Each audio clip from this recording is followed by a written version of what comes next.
Okay, good afternoon to everybody, and welcome to the Young Seminar November session of the Italian Society of Statistical Physics.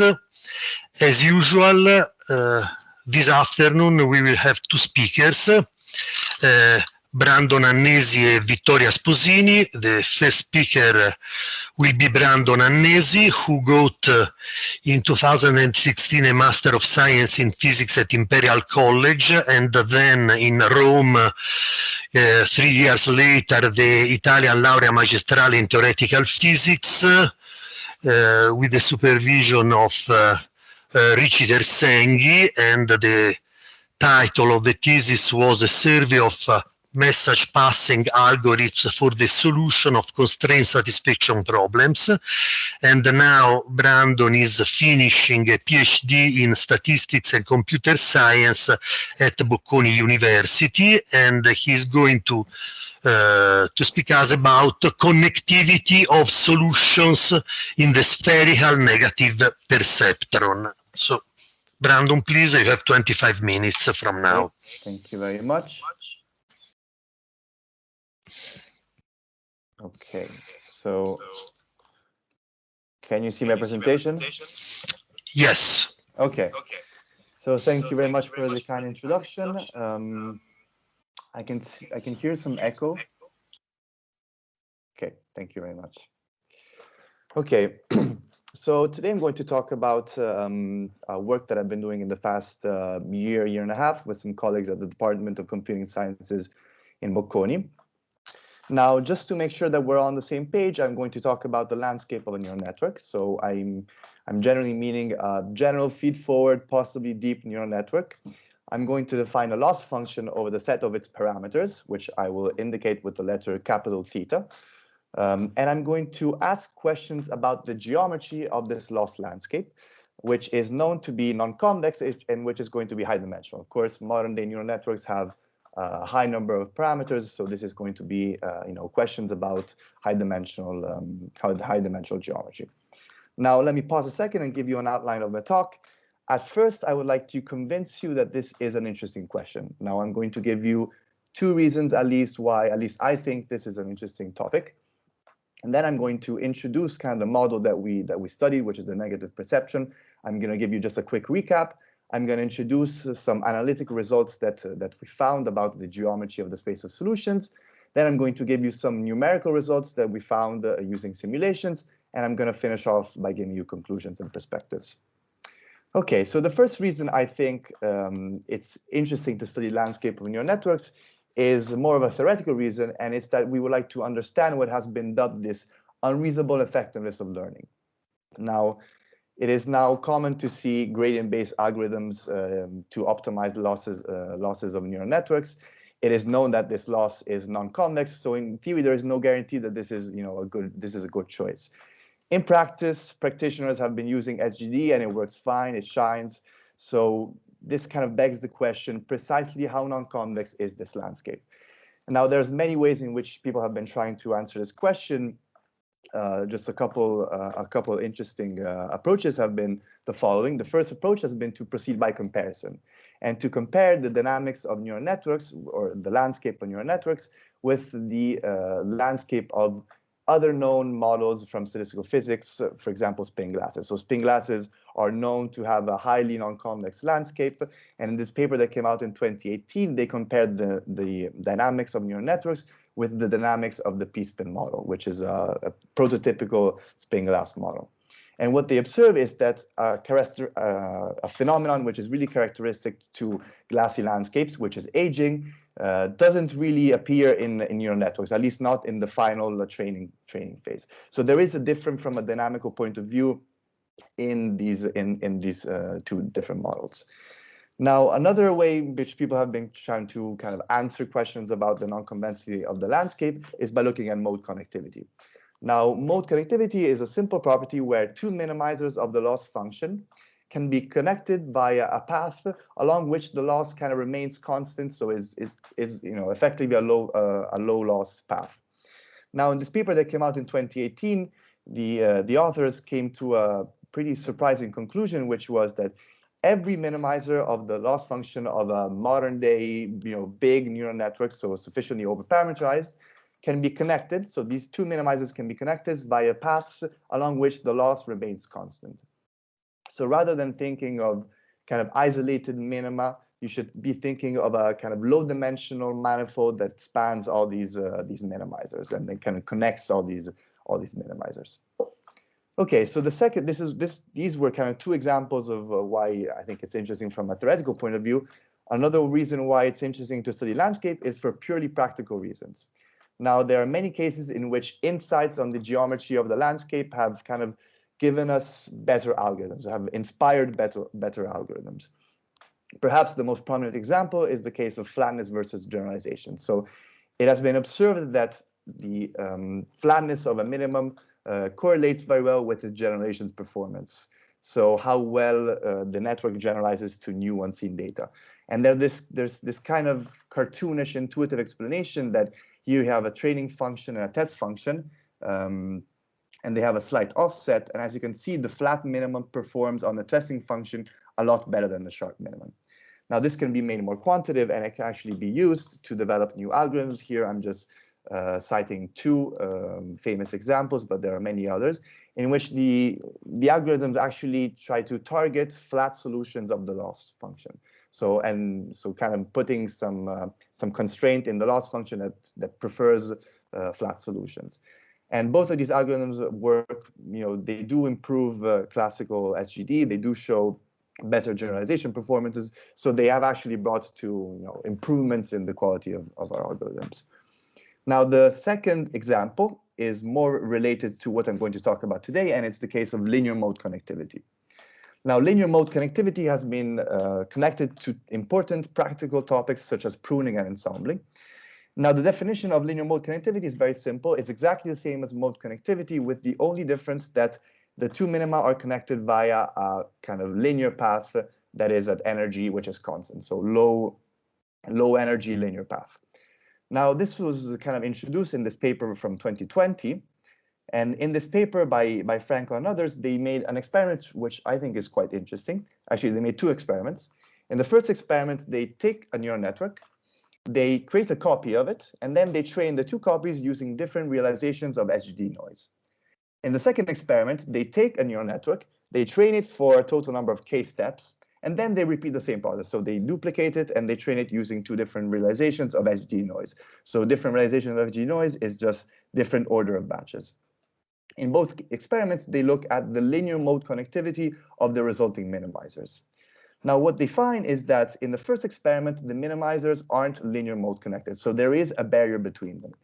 But in the second experiment, if you train for a total number of k steps, which is even small, so you mean just 1% of the total training time, then the resulting minimizers will be linear mode connected. So somehow they are this kind of training, the neural network is kind of breaking the symmetry and choosing one basin. So I'm going to comment on this later on.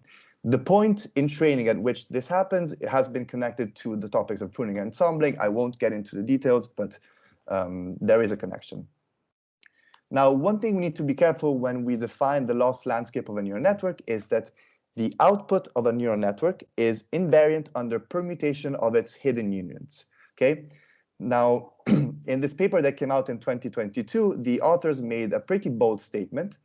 They said that all these barriers that we are observing between minimizers and neural network are a simple artifact of this permutation symmetry. So if we had a way of kind of aligning these networks, and they do propose an algorithm, and different algorithms for aligning networks have been proposed, then all these minimizers would fall into the same basin and they would be all linear mode connected. Okay, so this is kind of also giving an interpretation into what was happening in the experiment before, right? So by training the network for a total number of k steps, even if k is just 1% of the total training time, we are breaking this permutation invariance, this permutation symmetry, and we are kind of choosing one basin. And then all the realizations of SGD noise will end up in the same basin and they will all be linear mode connected. Okay, so hopefully I've convinced you that this is an interesting question. Now I'm going to talk about how kind of we decided to approach this question. Now, what we wanted to do was we wanted to analyze a model using tools from statistical physics. And this model needs to have three requirements, mainly. First of all, it needs to be analytically treatable. Of course, we want analytic results. We want to actually calculate the loss function.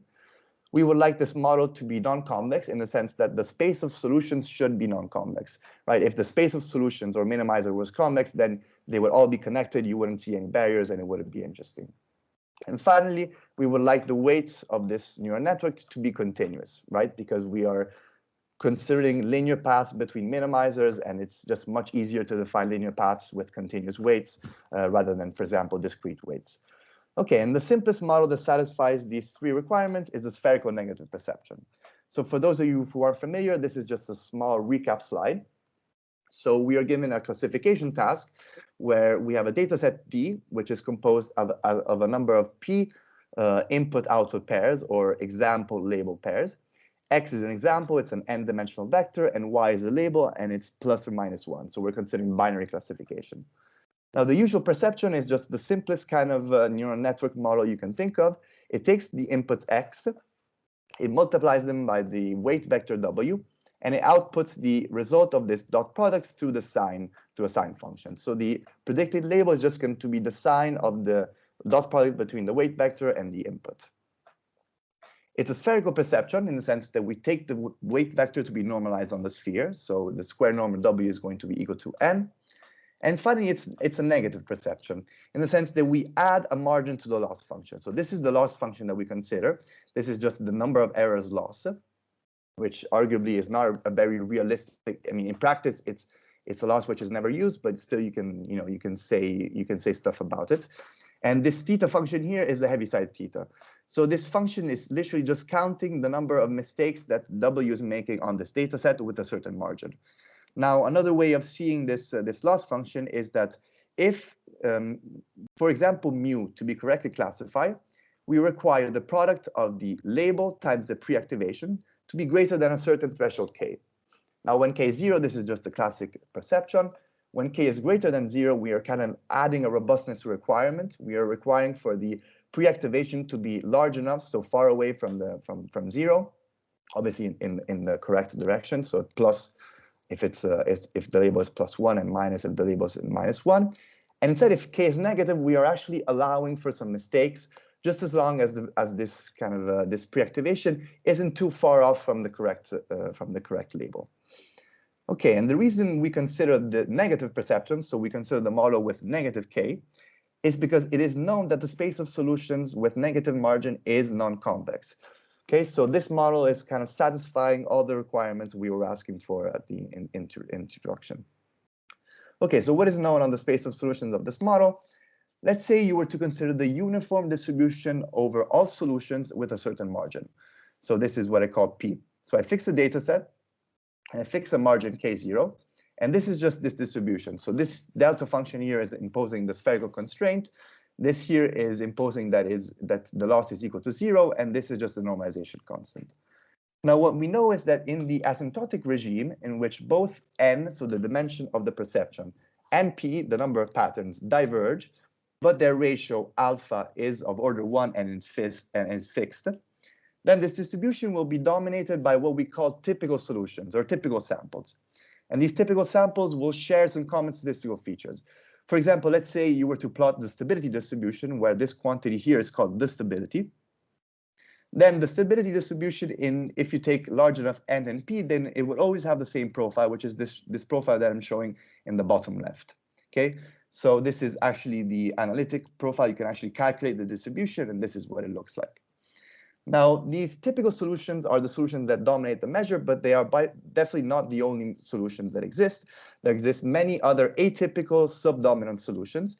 And kind of the point of this group, what we're arguing for, is that these atypical solutions are very important for learning. Now, one way to access these atypical solutions is by considering the same distribution P with the same data set, but with a larger margin K1. Okay, so samples from this distribution will all have the same distribution of stabilities, which is this blue one here. And because we have chosen a margin which is greater than K0, they will also be solutions of the original model. So typical samples of this distribution here will be atypical samples of this distribution here. Okay, so by just increasing the margin with which we sample solutions, we are accessing atypical solutions. Now, these atypical solutions exist for K1, which is greater than K0, but is smaller than a certain value, which we call Kmax. And Kmax can be seen like a sat and sat transition, right? So to the right of Kmax, there exists no solutions that kind of fit the data set with the required stability. Okay, so now that we've recapped the spherical negative perceptron, we can get into what we did. So our setting. So to kind of probe this loss landscape of this model, what we did is we sampled Y solutions, WA, from distributions, the distribution that I was considering before, but with different margins, KA.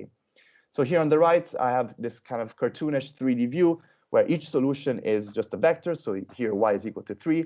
Now, of course, these vectors should be on the n-dimensional hypersphere, but here I'm just going to represent it in 3D. Now, first of all, what we do is we consider the convex envelope, which is generated by these Y solutions.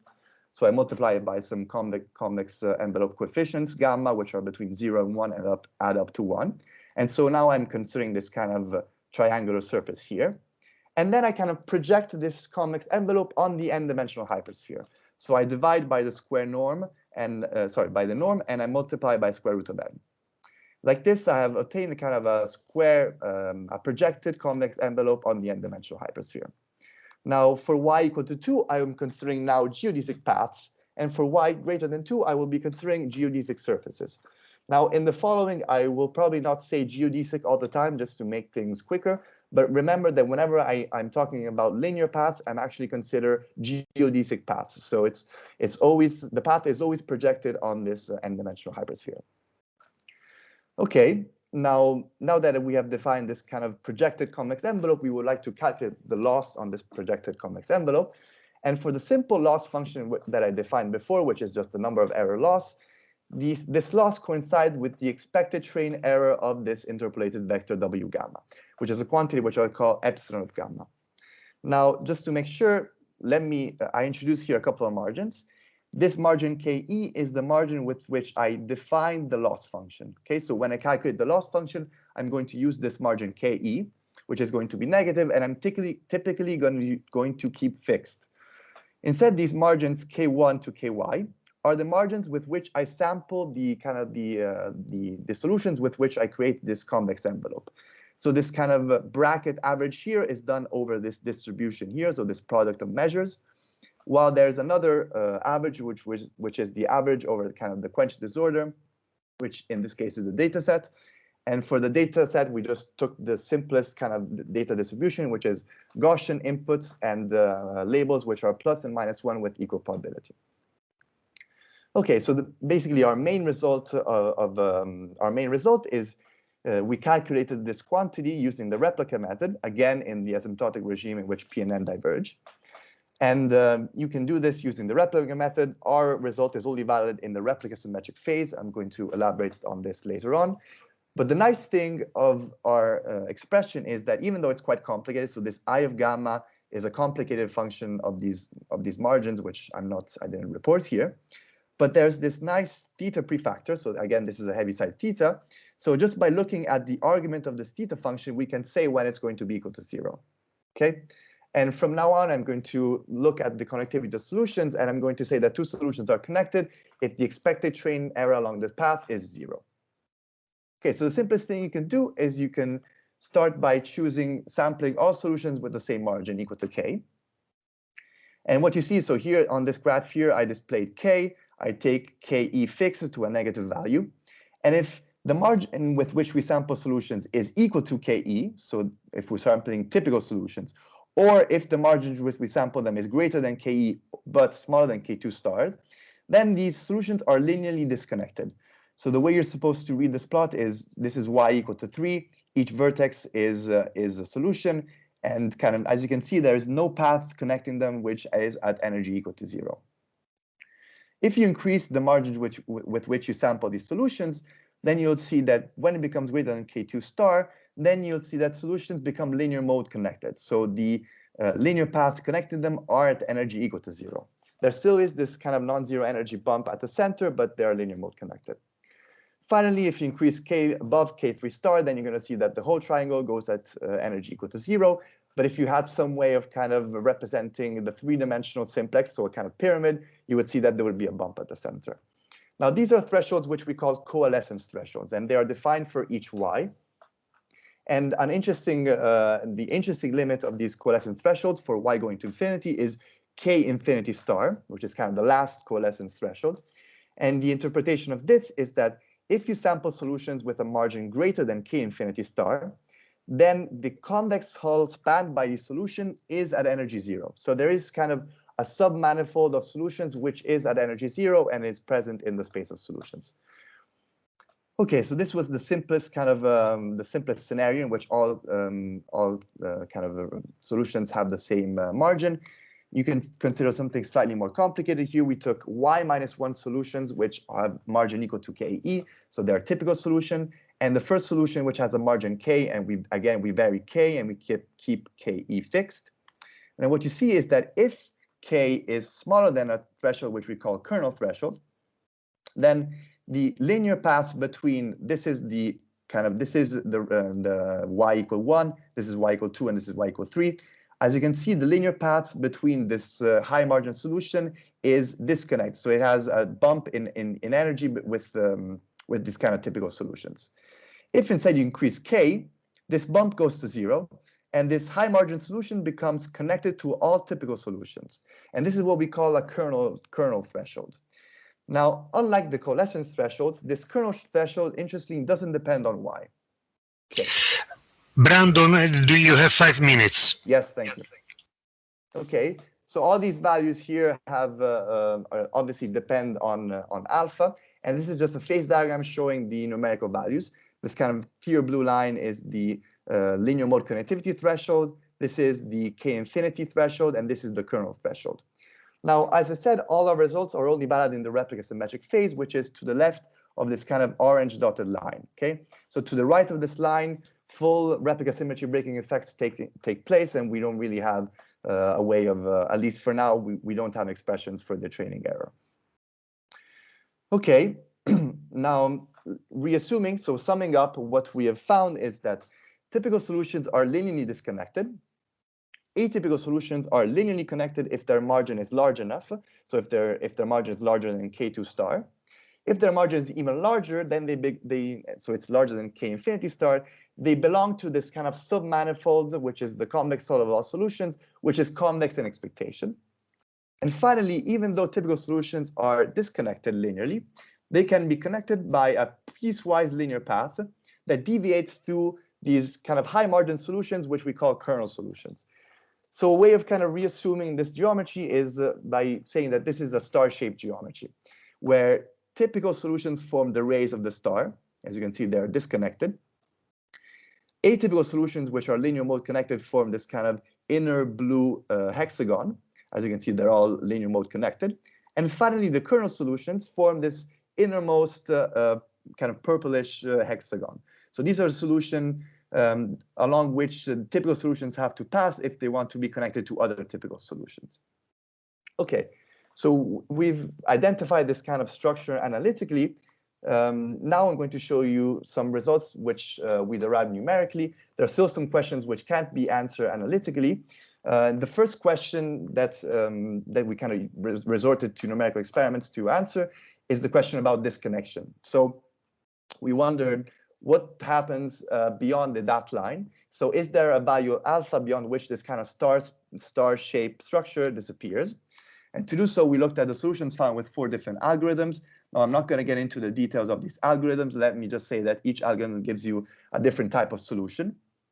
And simulated annealing is a Monte Carlo scheme algorithm, which actually gives you typical solutions. So in this plot here, I am plotting the maximum energy barrier between solutions found using simulated annealing, so this is this kind of red curve here, and solutions found using another algorithm called focusing BP.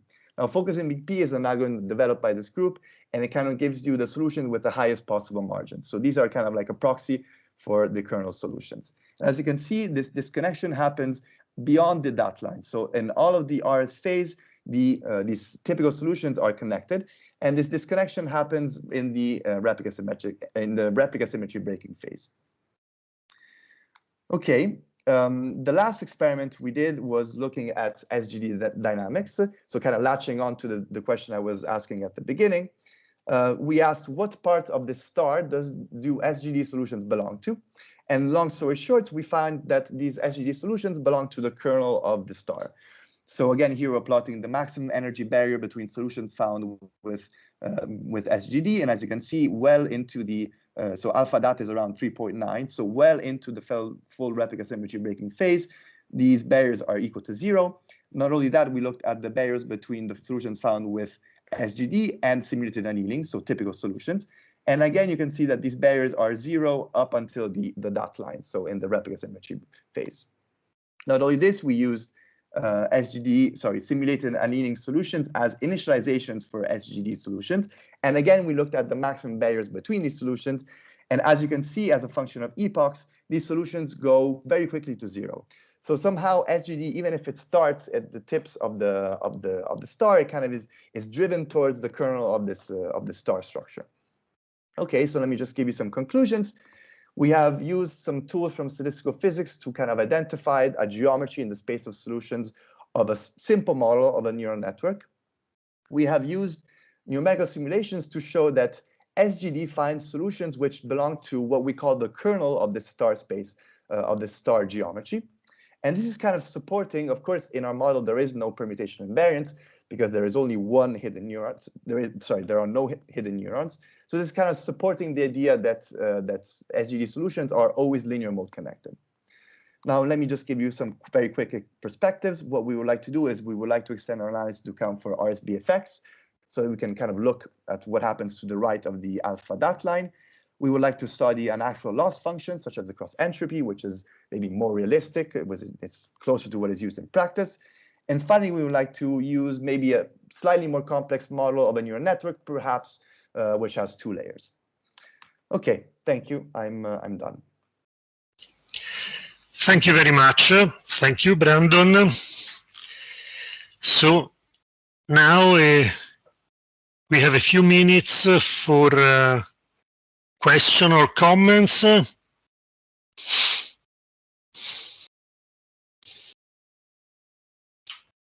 No raised hands. Okay. I have one question, Brandon. Mm-hmm. In the slide where you define the spherical negative perceptron, yes, I think that what you call the negative property is used to allow for non-convex space of solution, if I have well understood. Yes, precisely. Ecco, but instead I have not understood what about the spherical property, which is very, I mean, not similar. It is equal to the spherical property of spin models. But in this case, I mean, it is something that is useful to allow a solution of the problem, or there is some physical consideration behind it. So it makes sense when you want to consider solutions which have the same norm. So in this way, you're considering, I mean, if you didn't consider this kind of spherical constraint, you would have just convex envelopes, and it would be slightly trickier, because if you consider just convex combinations of perceptrons, because of their linearity, the convex combination of 2 solutions is always going to be a solution.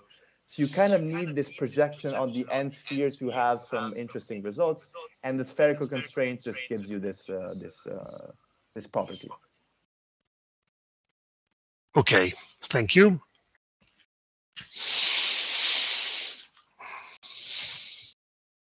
No other question?